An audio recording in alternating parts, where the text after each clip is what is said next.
E aí, galerinha, tudo bem? Vamos agora passar para a interpretação de gráficos, tá bom? Então é importante que a gente saiba ler gráfico. Praticamente todas as provas de todas as disciplinas lá do Enem cai gráfico, tá bom? Então vamos se ligar nisso aqui, ó. O que nós temos aqui? Um gráfico cujas grandezas têm que ser primeiras observadas. Quais? Os dos eixos. Aqui o L representando o quê? O comprimento. Tranquilo? E lá do outro lado, né, na horizontal, nós temos o grau Celsius, representando quem? A temperatura. Tudo bem até aí? Se vocês notarem, nas equações que a gente tinha essa, que a variação de comprimento dependia do comprimento inicial, dependia do material e dependia da variação de temperatura. Como também eu tenho essa daqui, tá certo? Agora, o que é que eu quero de vocês? Eu quero que vocês observem só para vocês notarem que essas informações, todas elas têm no gráfico. Por exemplo, vamos achar a variação de comprimento? Dê uma olhadinha aqui. Eu tenho o comprimento inicial aqui e para cá eu tenho o comprimento final. Ou seja, se aqui for 20 e aqui for 80, de 20 para 80, houve uma variação de comprimento de quanto? De 60. Então o gráfico ele consegue falar com você. Agora é importante que você saiba interpretar o que ele está lhe dizendo. Igual, eu tenho o comprimento inicial, está aqui a informação. Comprimento inicial. Quer ver outra coisa? 20, né? Eu tenho material? Não tenho material. Mas eu tenho uma variação de temperaturas. Cadê a variação de temperatura? Está aqui nesse cara, olha. 0 até θ. Então, daqui para cá, eu tenho uma variação de temperatura. Tranquilo? Beleza? Então, eu tenho também a variação de temperatura. Vamos supor que aqui fosse 30.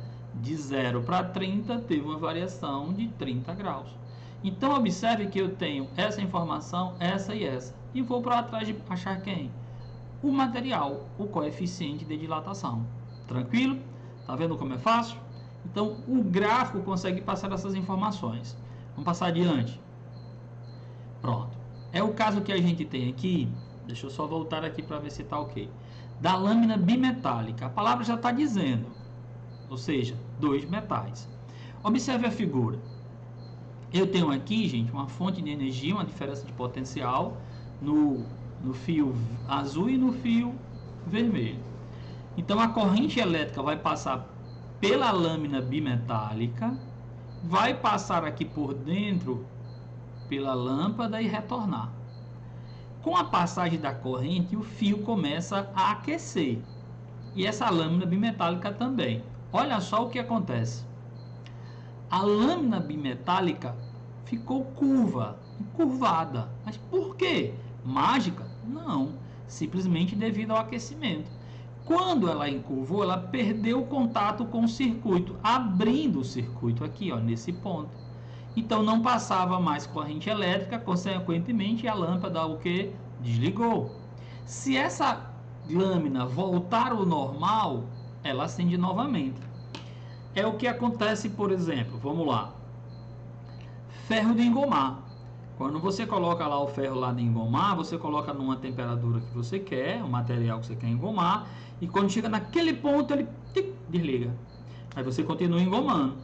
Aí o ferro continua a ceder calor para a roupa, vai diminuir a temperatura do ferro, a lâmina bimetálica vai, pum, fecha o circuito de novo, ela liga de novo. Então essa lâmina bimetálica ela faz esse processo de ligar e de desligar, de ligar e de desligar. Tranquilo?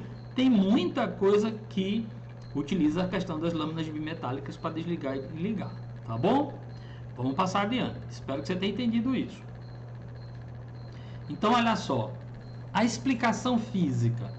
Eu tenho mesmo comprimento inicial, as duas lâmpadas. Eu vou ter a mesma variação de temperatura. Só que os coeficientes são o quê? Diferentes. O coeficiente de A, que ele coloca ali, é maior que o coeficiente. É maior que o coeficiente de B.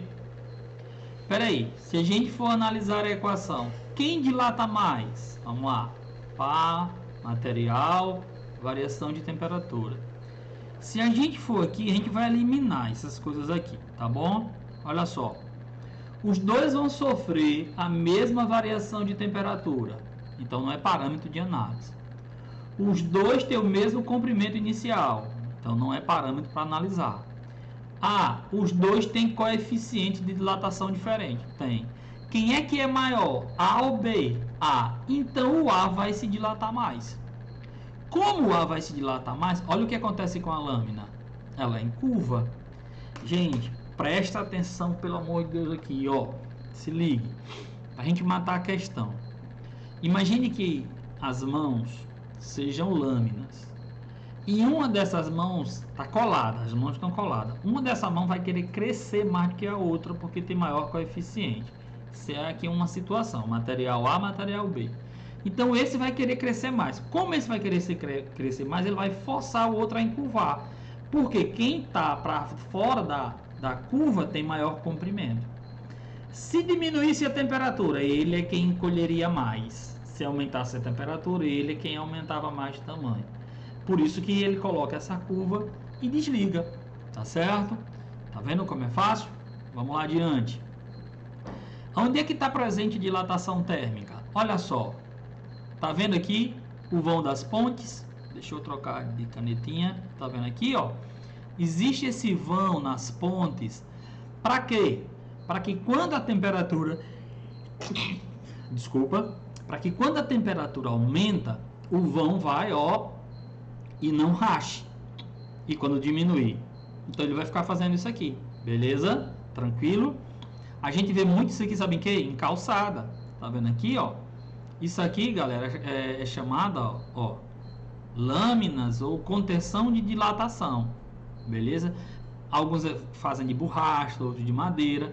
Isso para quê? Com o aquecimento, o solo não vem o quê? A rachar. Se vocês perceberem, em muitas quadras, calçadas, a gente tem rachaduras. É devido a essa falta da junta de dilatação, tá bom? E a gente tem também presente, acho que quase nunca ninguém viu, isso aqui são gasodutos, tá bom? Que levam gás, também petróleo.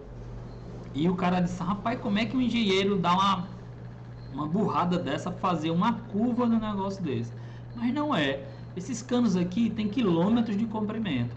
E aí, com o aquecimento, o que acontece? Ele vai empurrar o cano e como está nesse formatozinho, ele vai ficar fechando aqui e não vai quebrar o cano, para não ter perigo de ter vazamento de óleo ou de gás. Tá vendo? Agora vamos aqui, ó, dilatação superficial. Galera, superficial já está dizendo, a dilatação se dá em quantas dimensões? Em duas. As equações idênticas. A única coisa que muda, que lá era o seguinte, ó, delta L, aí aqui era alfa, a sequência não importa, tá bom? Eu vou escrever minha sequência. Comprimento inicial, coeficiente de dilatação, variação de temperatura. Ao invés do comprimento aqui, ele vai trabalhar com o quê? Com área. E ao invés do coeficiente de dilatação linear, ele trabalha com o quê? Com o superficial. Porque um é comprimento e o outro trabalha superfície. Não pode esquecer, anota isso. O coeficiente de dilatação superficial é 2 vezes o linear. Por que, Bandeira? Porque são duas dimensões, tá bom? As equações são as mesmas. Gente, tem uma coisa muito interessante aqui. Deixa eu apagar e colocar em cima aqui. O superficial é 2 vezes o linear. A dilatação superficial é diretamente proporcional à área inicial, à variação de temperatura e também ao material. É idêntico, só que em 2 dimensões. Beleza? Vamos lá. Uma coisa interessante aqui, ó. Tá vendo as calçadas com as juntas de dilatação? São feitas para quê? Para que o solo não venha a rachar. Tá bom? Tá vendo esse cara aqui com orifício? Aí vem a pergunta, se aumentar a temperatura, o que vai acontecer com esse orifício?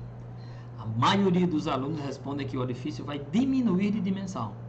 Galera, o disco se dilata como se ele fosse completo. O orifício também vai aumentar de tamanho. Não esquece disso não, tá bom? Dilatação volumétrica dos sólidos, 3 dimensões. Se aumentar a temperatura, as 3 dimensões vão mudar de tamanho. A equação, idêntica. O que foi que ele trocou, bandeira? Vamos lá. Variação de comprimento, comprimento inicial, coeficiente linear, variação de temperatura. Variação de temperatura mesma. Em vez do comprimento aqui, ele mudou o que? Volume. E o material que era alfa, ele chamou de gama. E aí eu tenho que o dilatação volumétrico é 3 vezes o linear. Lembre-se, volumétrico são 3 dimensões, então é 3 vezes o linear. Tranquilo? Beleza? Então vamos passar adiante. Deixa eu apagar aqui e colocar aqui. O gama é 3 vezes o linear. Tá bom? Vamos lá. Galera, só pra gente aqui voltar. Nossa próxima aula nós vamos dividir em dois tipos de exercícios. Um que não envolve cálculo e outro que envolve cálculo, tá bom? Espero vocês já na próxima aula. E não esquece de deixar o gosteizinho, tá bom? É importante pra gente. Abraço. Fica com Deus.